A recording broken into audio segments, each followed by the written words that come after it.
ഖത്തറിൽ നിന്ന് ഞാൻ വീണ്ടും ഫ്രാൻസിലേക്ക് പോവുകയാണ്. ഫ്രാൻസിലെ നീസ് എന്ന സ്ഥലത്തേക്കാണ് പോകുന്നത്.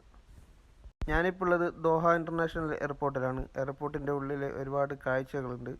പുലർച്ചെ 4:30ക്കാണ് എയർപോർട്ടിലെത്തിയത്. അതുകൊണ്ട് തന്നെ ഉറക്കക്ഷീണമുണ്ട്. അതുകൊണ്ട് എങ്ങനെയെങ്കിലും ഗേറ്റ് കണ്ടെത്തുക എന്നുള്ള ലക്ഷ്യത്തിൽ മെട്രോയിൽ കയറി 34ാമത്തെ ഗേറ്റിലേക്കാണ് പോകുന്നത്.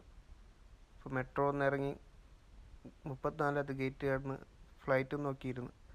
കൂടാതെ പ്രാർത്ഥനയ്ക്ക് സുബഹി നിസ്കരിക്കാൻ വേണ്ടി പള്ളിയിലേക്ക് കയറിയുണ്ട്. അങ്ങനെ തിരിച്ചിതാ ഫ്ലൈറ്റിലേക്ക്. ഖത്തർ എയർവേസിലാണ് പോകുന്നത്. ഇത് 4ാം തവണയാണ് ഞാൻ ഫ്രാൻസിലേക്ക് പോകുന്നത്. അങ്ങനെ ഫ്ലൈറ്റിനകത്തെത്തി. ഇനി ഫ്രാൻസിലുള്ള മറ്റ് കാഴ്ചകളുമായി നമുക്ക് വീണ്ടും കാണാം. ഇതാ ഞാൻ ഫ്രാൻസിൽ പറന്നെത്തി. ഇത് നീസ് എയർപോർട്ടാണ്. ഹലോ ഗൈസ്, അങ്ങനെ എയർപോർട്ടിന് വെളിയിലിറങ്ങി. ഇനി ഫ്രാൻസിലെ കാഴ്ചകളുമായി വീണ്ടും കണ്ടുമുട്ടാം.